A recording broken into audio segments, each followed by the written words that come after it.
Hello everyone, welcome back to needle and craft. ಇವತ್ತಿನ ವಿಡಿಯೋದಲ್ಲಿ ಬೀಡ್ಸನ್ನು ಯೂಸ್ ಮಾಡಿ ಕ್ರೋಶಿ ಡಿಸೈನ್ನ ವರ್ಕ್ ಮಾಡಿ ತೋರಿಸ್ತಾ ಇದ್ದೀನಿ. ಸೊ ಇಲ್ಲಿ ನಾನು ಎರಡು ಥರ ಬೀಡ್ಸನ್ನು ತೊಗೊತಾ ಇದ್ದೀನಿ. ಒಂದು ಬಂದು 3 mm ಸೈಜ್ ಇರುವಂಥ ಸ್ಮಾಲ್ ಬೀಡ್ಸ್, ಹಾಗೆ ನೆಕ್ಸ್ಟ್ 6 mm ಸೈಜ್ ಬೀಡನ್ನು ತೊಗೊಂಡಿದ್ದೀನಿ.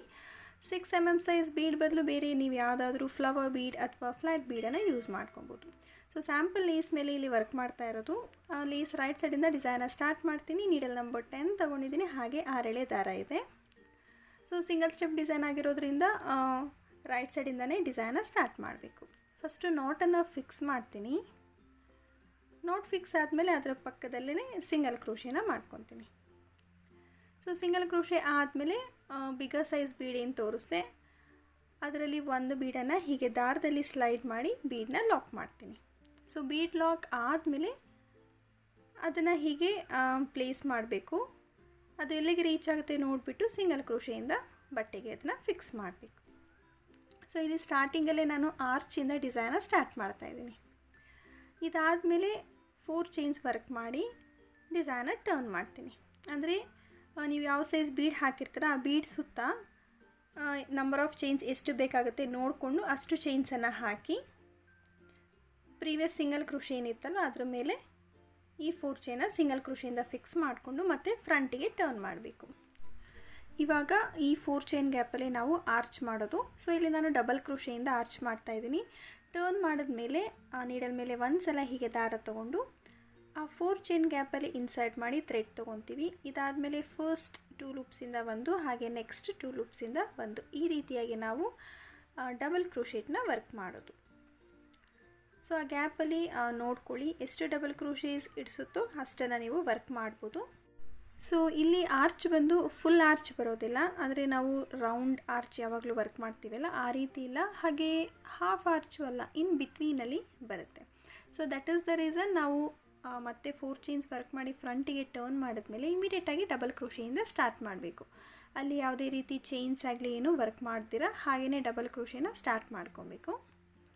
ಸೊ ಈ ಗ್ಯಾಪಲ್ಲಿ ಅಂದರೆ ಈ 4 ಚೈನ್ ಗ್ಯಾಪಲ್ಲಿ ಆಲ್ಮೋಸ್ಟ್ 8 to 10 ಡಬಲ್ ಕ್ರೋಶೇಸ್ನ ನಾವು ಆರಾಮಾಗಿ ವರ್ಕ್ ಮಾಡ್ಕೊಬೋದು. ಸೊ ಡಬಲ್ ಕ್ರೋಶೀಸ್ ಬೇಡ ಅಂದರೆ ನೀವು ತ್ರಿಬಲ್ ಕ್ರೋಶೆಯಿಂದನೂ ಟ್ರೈ ಮಾಡ್ಬೋದು. ನಾನು ಯಾವಾಗಲೂ ಪ್ರತಿಯೊಂದು ವೀಡಿಯೋಲ್ಲೂ ಹೇಳ್ತಾ ಇರ್ತೀನಿ, ಡಬಲ್ ಕ್ರೋಶೀಸ್ ಯಾರಿಗೆ ಇಷ್ಟ ಆಗೋದಿಲ್ಲ ಅಥವಾ ಆರ್ಚು ಇನ್ನೂ ಸ್ವಲ್ಪ ದೊಡ್ಡದಾಗಿ ಬೇಕು ಅನ್ನೋರು ನೀವು ತ್ರಿಬಲ್ ಕ್ರೋಶೆಯಿಂದ ಕೂಡ ಟ್ರೈ ಮಾಡ್ಬೋದು. ಸೊ ಈ ರೀತಿ ಬರುತ್ತೆ ಆರ್ಚು. ಮಿನಿ ಆರ್ಚ್ ಅಂತಲೇ ಹೇಳ್ಬೋದು, ಬಿಕಾಸ್ ಇಲ್ಲಿ ಡಬಲ್ ಕ್ರೋಶೀಸ್ ಯೂಸ್ ಮಾಡಿರೋದ್ರಿಂದ ಆರ್ಚು ಚಿಕ್ಕದಾಗೆ ಬರುತ್ತೆ. ಸೊ ಈಗ ಅದನ್ನು ಬಟ್ಟೆ ಮೇಲೆ ಪ್ಲೇಸ್ ಮಾಡಿ ಅದೆಲ್ಲ ರೀಚ್ ಆಗುತ್ತೋ ನೋಡಿಕೊಂಡು ಸಿಂಗಲ್ ಕ್ರೋಶೆಯಿಂದ ಅದನ್ನು ಫಿಕ್ಸ್ ಮಾಡಬೇಕು. ಸೊ ಇಲ್ಲಿ ಮತ್ತೆ ನಾನು ಆರ್ಚನ್ನೇ ವರ್ಕ್ ಮಾಡ್ತಾಯಿದ್ದೀನಿ. ಕಂಟಿನ್ಯೂಸ್ ಆಗಿ 3 ಆರ್ಚಸ್ ಬರುತ್ತೆ. ಅದಾದಮೇಲೆ ನಾನು ಕುಚ್ಚನ್ನು ಟೈ ಮಾಡ್ಕೊಳೋದು. ಸೊ ಸೆಕೆಂಡ್ ಆರ್ಚ್ ಮಾಡೋದಕ್ಕೂ ಅಷ್ಟೇ ಮತ್ತೆ ಒಂದು ಬೀಡನ್ನು ಹೀಗೆ ದಾರದಲ್ಲಿ ಸ್ಲೈಡ್ ಮಾಡಿಕೊಂಡು ಬೀಡನ್ನ ಲಾಕ್ ಮಾಡಬೇಕು. ಬೀಡ್ ಲಾಕ್ ಆದಮೇಲೆ ಬಟ್ಟೆ ಮೇಲೆ ಪ್ಲೇಸ್ ಮಾಡಿ ಅದನ್ನು ಸಿಂಗಲ್ ಕ್ರೋಶೆಯಿಂದ ಫಿಕ್ಸ್ ಮಾಡ್ಕೊಬೇಕು. ತುಂಬಾ ಈಸಿಯಾಗಿದೆ ಡಿಸೈನು. ಬಿಗಿನರ್ಸ್ ಕೂಡ ಎಫರ್ಟ್ಲೆಸ್ ಆಗಿ ಟ್ರೈ ಮಾಡ್ಬೋದು. ಫುಲ್ ಸ್ಯಾರಿನ 2 ಗಂಟೆಯಲ್ಲೇ ನೀವು ಹಾಕಿ ಮುಗಿಸ್ಕೊಬೋದು. ಅಂದರೆ ಇವಾಗಷ್ಟೇ ಕ್ರೋಶೆ ಕಲ್ತಿರೋರು ಕೂಡ ಈ ಡಿಸೈನ 2 ಗಂಟೆಯಲ್ಲಿ ವರ್ಕ್ ಮಾಡಿ ಮುಗಿಸ್ಬೋದು. ಮತ್ತು 4 ಚೈನ್ಸ್ ವರ್ಕ್ ಮಾಡಿ ಡಿಸೈನ ಟರ್ನ್ ಮಾಡ್ತೀನಿ. ಆರ್ಚನ್ನು ಸಿಂಗಲ್ ಕ್ರೋಶೆಯಿಂದ ಫಿಕ್ಸ್ ಮಾಡಿದ್ದೆ ಅಲ್ವಾ ಪ್ರೀವಿಯಸ್ ಆರ್ಚು. ಸೊ ಆ ಸಿಂಗಲ್ ಕ್ರೋಶೆ ಮೇಲೆ ಈ 4 ಚೈನನ್ನು ಮತ್ತು ಸಿಂಗಲ್ ಕ್ರೋಶೆ ಹಾಕಿಬಿಟ್ಟು ಅದನ್ನು ಅಲ್ಲಿಗೆ ಫಿಕ್ಸ್ ಮಾಡ್ತೀನಿ. ಸೊ ಡಿಸೈನ ಫ್ರಂಟಿಗೆ ಟರ್ನ್ ಮಾಡಿಕೊಂಡೆ. ಸೊ ಟರ್ನ್ ಮಾಡಿದ್ಮೇಲೆ ಫಸ್ಟ್ ಡಬಲ್ ಕ್ರೋಶೆನ ಮಾಡ್ಕೊಬೇಕು ಆ 4 ಚೈನ್ ಗ್ಯಾಪಲ್ಲಿ. ಸೊ ಒಂದು ಡಬಲ್ ಕ್ರೋಶೆ ಆದಮೇಲೆ ಇಲ್ಲಿ ನಾನು ಬೀಡ್ಸನ್ನು ಯೂಸ್ ಮಾಡ್ತಾಯಿದ್ದೀನಿ. ಅಂದರೆ ಈ 3 mm ಸೈಜ್ ಬೀಡ್ಸ್ ಏನು ತೋರಿಸ್ದೆ, ಸೊ ಒಂದು ಬೀಡನ್ನು ಹೀಗೆ ದಾರದಲ್ಲಿ ಸ್ಲೈಡ್ ಮಾಡಿ ಅದನ್ನು ಲಾಕ್ ಮಾಡೋದು ಬೇಡ ಬೀಡನ್ನ, ಹಾಗೆ ಡೈರೆಕ್ಟಾಗಿ ನೆಕ್ಸ್ಟ್ ಡಬಲ್ ಕ್ರೋಶೆನ ವರ್ಕ್ ಮಾಡಬೇಕು. ಮತ್ತು ನೆಕ್ಸ್ಟ್ ಬೀಡನ್ನು ಆ್ಯಡ್ ಮಾಡಬೇಕು, ಡಬಲ್ ಕ್ರೋಶೆನ ವರ್ಕ್ ಮಾಡಬೇಕು. ಬೀಡನ್ನ ಲಾಕ್ ಮಾಡ್ದಿರಾ ಡೈರೆಕ್ಟಾಗಿ ಡಬಲ್ ಕ್ರೋಶೇಸ್ನ ಮಾಡ್ಕೊತಾ ಹೋಗಬೇಕು. ಸ್ಟಾರ್ಟಿಂಗಲ್ಲಿ ಮಾತ್ರ ಟರ್ನ್ ಮಾಡಿದ್ಮೇಲೆ ಒಂದು ಡಬಲ್ ಕ್ರೋಶೆ ವರ್ಕ್ ಮಾಡಿ ಆಮೇಲಿಂದ ಒಂದೊಂದೇ ಬೀಡನ್ನು ಆ್ಯಡ್ ಮಾಡ್ಕೊತಾ ಡಬಲ್ ಕ್ರೋಶೇಸ್ನ ಮಾಡಬೇಕು. ಹಾಗೆ ಇಲ್ಲಿ 3 mm ಸೈಜ್ ಬೀಡೇ ಯೂಸ್ ಮಾಡಬೇಕು ಅಂತಿಲ್ಲ, ನೀವು ಬೇರೆ ಸೈಜ್ ಬೀಡ್ ಬೇಕಾದರೂ ಯೂಸ್ ಮಾಡ್ಬೋದು. ಲೈಕ್ 2 mm ತೊಗೊಳ್ಬೋದು, ಅಥವಾ ಕೆಲವರು 0 ಸೈಜ್ ಬೀಡನ್ನ ಲೈಕ್ ಮಾಡ್ತಾರೆ, ಅಂದರೆ ವೆರಿ ಸ್ಮಾಲ್ ಬೀಡ್ಸು, ಅದನ್ನು ಬೇಕಾದರೂ ನೀವು ಇಲ್ಲಿ ಯೂಸ್ ಮಾಡ್ಕೊಬೋದು. First arch without beads work ಮಾಡಿರೋದು and second arch with beads work ಮಾಡ್ತಾ ಇರೋದು. ಜೊತೆಗೆ ಫಸ್ಟ್ ಆರ್ಚಲ್ಲಿ ನಾನು 10 ಡಬಲ್ ಕ್ರೋಶೇಸ್ ವರ್ಕ್ ಮಾಡಿದೆ ಆ 4 ಚೈನ್ ಗ್ಯಾಪಲ್ಲಿ. ಆ್ಯಂಡ್ ಇಲ್ಲಿ ನಾನು 10 ಡಬಲ್ ಕ್ರೋಶೇಸ್ನ ವರ್ಕ್ ಮಾಡ್ತಾಯಿಲ್ಲ, because beads hockey double crochets ಮಾಡ್ತಾ ಇರೋದ್ರಿಂದ ಅಲ್ಲಿ ಸ್ಪೇಸ್ ಸ್ವಲ್ಪ ಜಾಸ್ತಿನೇ ಕನ್ಸ್ಯೂಮ್ ಆಗುತ್ತೆ.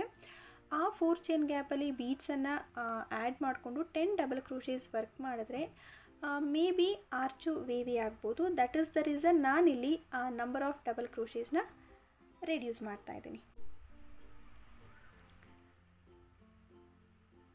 ಸೊ ನಾನಿಲ್ಲಿ 7 ಬೀಡ್ಸನ್ನು ಆ್ಯಡ್ ಮಾಡ್ಕೊಂಡಿದ್ದೀನಿ. ಸೆಕೆಂಡ್ ಆರ್ಚ್ಗೆ 7 ಬೀಡ್ಸನ್ನು ಆ್ಯಡ್ ಮಾಡಿದ್ದೀನಿ. ಆ್ಯಂಡ್ 2 ಆರ್ಚ್ ಕೂಡ ಆಲ್ಮೋಸ್ಟ್ ಒಂದೇ ಸೈಜಲ್ಲಿದೆ. First arch and second arch ಎರಡು ಕೂಡ ಒಂದೇ ಸೈಜಲ್ಲಿ ಬಂದಿದೆ. ಸೊ ಈ ರೀತಿ ನೀವು ನೋಡಿಕೊಂಡು ನಂಬರ್ ಆಫ್ ಬೀಡ್ಸನ್ನು ಆ್ಯಡ್ ಮಾಡಿಕೊಂಡು ಡಬಲ್ ಕ್ರೋಶೇಸ್ನ ವರ್ಕ್ ಮಾಡಬೇಕು. ಇದಾದಮೇಲೆ ಆರ್ಚು ಎಲ್ಲಿಗೆ ರೀಚ್ ಆಗುತ್ತೆ ನೋಡಿಕೊಂಡು ಸಿಂಗಲ್ ಕ್ರೋಶೆಯಿಂದ ಅದನ್ನು ಬಟ್ಟೆಗೆ ಫಿಕ್ಸ್ ಮಾಡಬೇಕು. 2 ಆರ್ಚ್ ಆಯ್ತಲ್ವ. ಮತ್ತು ಇವಾಗ ಥರ್ಡ್ ಆರ್ಚ್ ವರ್ಕ್ ಮಾಡೋದಕ್ಕೆ ಬೀಡನ್ನು ದಾರದಲ್ಲಿ 1 ಬೀಡನ್ನು ಸ್ಲೈಡ್ ಮಾಡಿಕೊಂಡು ಬೀಡ್ ಲಾಕ್ ಮಾಡ್ತೀನಿ. ಲಾಕ್ ಆದಮೇಲೆ ಬಟ್ಟೆಗೆ ಸಿಂಗಲ್ ಕ್ರೋಶೆಯಿಂದ ಅದನ್ನು ಫಿಕ್ಸ್ ಮಾಡ್ತೀನಿ. ಇದಾದಮೇಲೆ ಮತ್ತು ಸೇಮ್ ಪ್ರೊಸೀಜರ್, ಅಂದರೆ 4 ಚೈನ್ಸ್ ವರ್ಕ್ ಮಾಡಿ ಬೀಡ್ ಸುತ್ತ ಬರೋ ರೀತಿ ನಾವು ಮಾಡ್ಕೊಬೇಕು. ನೀವು ಬಿಗರ್ ಸೈಜ್ ಬೀಡ್ ತೊಗೊಂಡಿದ್ರೆ ಆ ಬೀಡ್ ಸುತ್ತ ಎಷ್ಟು ಚೈನ್ಸ್ ಬೇಕಾಗುತ್ತೆ ನೋಡಿಕೊಂಡು ನೀವು ಅಷ್ಟನ್ನು ವರ್ಕ್ ಮಾಡಬೇಕು. ಮತ್ತು ಡಿಸೈನ ಟರ್ನ್ ಮಾಡಿ ಆರ್ಚನ್ನು ನಾನು ಸಿಂಗಲ್ ಕ್ರೋಶೆಯಿಂದ ಫಿಕ್ಸ್ ಮಾಡಿದೆ. ಅದೇ ಸಿಂಗಲ್ ಕ್ರೋಶೆಗೆ ಈ 4 ಚೈನನ್ನು ಲಾಕ್ ಮಾಡಿ ಮತ್ತೆ ಫ್ರಂಟಿಗೆ ಟರ್ನ್ ಮಾಡ್ತೀನಿ. ಟರ್ನ್ ಮಾಡಿದ್ಮೇಲೆ ಫಸ್ಟ್ ಆರ್ಚ್ ಯಾವ ರೀತಿ ವರ್ಕ್ ಮಾಡಿದೆ ವಿತೌಟ್ ಬೀಡ್ಸ್, ಅದೇ ಥರನೇ ಆರ್ಚನ್ನು ಇಲ್ಲಿ ಮಾಡಬೇಕು. Basically first and third arch without beads ಬರುತ್ತೆ ಆ್ಯಂಡ್ ಸೆಕೆಂಡ್ ಆರ್ಚು ವಿತ್ ಬೀಡ್ಸಲ್ಲಿ ಇರುತ್ತೆ.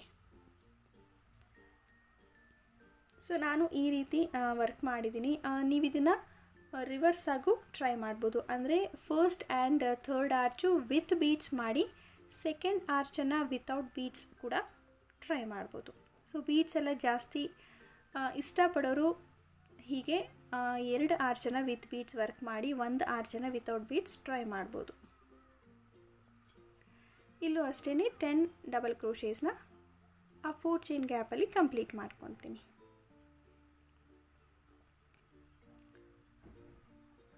ಸೊ ಇವಾಗ ಕಂಪ್ಲೀಟ್ ಆಯಿತು ಆ್ಯಂಡ್ ಈ ರೀತಿಯಾಗಿ ಆ ಡಿಸೈನು ಫಾರ್ಮ್ ಆಗುತ್ತೆ.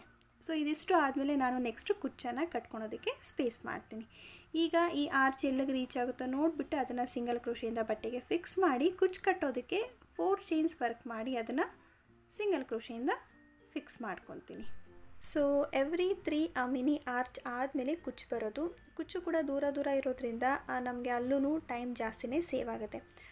ಆರಾಮಾಗಿ ಇವಾಗಷ್ಟೇ ಬಿಗಿನರ್ಸ್ ಆಗಿರೋರು, ಕ್ರೋಶೆ ಕಲಿತಾ ಇರೋರು ಕೂಡ 2 ಗಂಟೆಯಲ್ಲಿ ನೀವು ಈ ಡಿಸೈನ ಫುಲ್ ಸ್ಯಾರಿಗೆ ಕಂಪ್ಲೀಟ್ ಮಾಡಿ ಮುಗಿಸ್ಕೊಬೋದು. ಕ್ವಿಕ್ ಡಿಸೈನ್ ಅಂತ ಹೇಳ್ಬೋದು ಫ್ರೆಂಡ್ಸ್. ಸೊ ಕಮ್ಮಿ ಟೈಮಲ್ಲಿ ಯಾರಾದರೂ ಕ್ರೋಶೆ ವರ್ಕ್ ಮಾಡಿಕೊಡಿ ಅಂತ ಕೇಳಿದಾಗ ಖಂಡಿತ ನೀವು ಈ ಡಿಸೈನ್ನ ಸಜೆಸ್ಟ್ ಮಾಡ್ಬೋದು. ಹಾಗೆ ನೀವು ಈ ಡಿಸೈನಲ್ಲಿ ಇನ್ನಷ್ಟು ವೇರಿಯೇಷನ್ಸ್ನ ಟ್ರೈ ಮಾಡ್ಬೋದು. ಇಲ್ಲಿ ನಾನು ಜಸ್ಟ್ 3 ಆರ್ಚನ್ನು ವರ್ಕ್ ಮಾಡಿದ್ದೀನಿ. ನೀವು ಬೇಕಾದರೆ 5 ಆರ್ಚನ್ನು ವರ್ಕ್ ಮಾಡ್ಬೋದು. ಕುಚ್ಚು ಸ್ವಲ್ಪ ದೂರ ಬೇಕು ಅಂತ ಹೇಳೋರಿಗೆ 5 ಆರ್ಚ್ ವರ್ಕ್ ಮಾಡಿ ಕೊಡಿ, ಅದು ಕೂಡ ಚೆನ್ನಾಗಿ ಕಾಣಿಸುತ್ತೆ. ಸೊ ಡಿಸೈನ ನಾನು ಕಂಪ್ಲೀಟ್ ಮಾಡಿ ಕುಚ್ಚು ಕೂಡ ಟೈ ಮಾಡಿ ಫೈನಲ್ ಲುಕ್ ಹೇಗೆ ಕಾಣುತ್ತೆ ತೋರಿಸ್ತೀನಿ. ಇದಿವತ್ತು ಹಾಕಿರೋ ಡಿಸೈನಿನ ಫಿನಿಶ್ಡ್ ಲುಕ್. ಇಲ್ಲಿ ನಾರ್ಮಲ್ ಬೇಬಿ ಕುಚ್ಚು ಟೈ ಮಾಡಿಲ್ಲ. ನಾನು ಆರ್ಚ್ ಮಾಡೋದಕ್ಕೆ ಬಿಗರ್ ಸೈಜ್ ಬೀಡ್ ಯೂಸ್ ಮಾಡಿದ್ದೆ ಅಲ್ವಾ, ಸೇಮ್ ಬೀಡನ್ನು ಇನ್ಸರ್ಟ್ ಮಾಡಿ ಕುಚ್ಚನ್ನು ಟೈ ಮಾಡ್ಕೊಂಡಿದ್ದೀನಿ. ಈ ರೀತಿನಾದರೂ ನೀವು ವರ್ಕ್ ಮಾಡ್ಬೋದು ಅಥವಾ ನಾರ್ಮಲ್ ಬೇಬಿ ಕುಚ್ಚು ಬೇಕಾದರೂ ಕಟ್ಕೊಬೋದು. ಇದರಲ್ಲೂ ನೀವು ವೇರಿಯೇಷನ್ಸ್ನ ಮಾಡ್ಕೊಬೋದು ಫ್ರೆಂಡ್ಸ್. ಸೊ ಈ ಕ್ವಿಕ್ ಡಿಸೈನ್ ನಿಮಗೆ ಹೇಗೆ ಅನ್ನಿಸ್ತು ಅಂತ ನನಗೆ ಕಾಮೆಂಟ್ ಮಾಡಿ ತಿಳಿಸಿ. ಇಷ್ಟ ಆಗಿದರೆ ಲೈಕ್ ಮಾಡೋದನ್ನು ಮರಿಬೇಡಿ. ಹಾಗೆ ಆದಷ್ಟು ವೀಡಿಯೋನ ಶೇರ್ ಮಾಡಿ. ಇನ್ನೂ ಯಾರಾದರೂ ಸಬ್ಸ್ಕ್ರೈಬ್ ಮಾಡ್ಕೊಂಡಿರ ನಮ್ಮ ವೀಡಿಯೋಸ್ನ ನೋಡ್ತಾ ಇದ್ದರೆ ಈಗಲೇ ಹೋಗಿ ಸಬ್ಸ್ಕ್ರೈಬ್ ಮಾಡ್ಕೊಳ್ಳಿ. ಸಬ್ಸ್ಕ್ರೈಬ್ ಮಾಡೋದ್ರ ಜೊತೆಗೆ ಪಕ್ಕದಲ್ಲಿ ಬೆಲ್ ಐಕಾನ್ ಇರುತ್ತೆ, ಅದನ್ನು ಕ್ಲಿಕ್ ಮಾಡಿ ಆಲ್ ಆಪ್ಷನ್ನ ಸೆಲೆಕ್ಟ್ ಮಾಡ್ಕೊಳ್ಳಿ.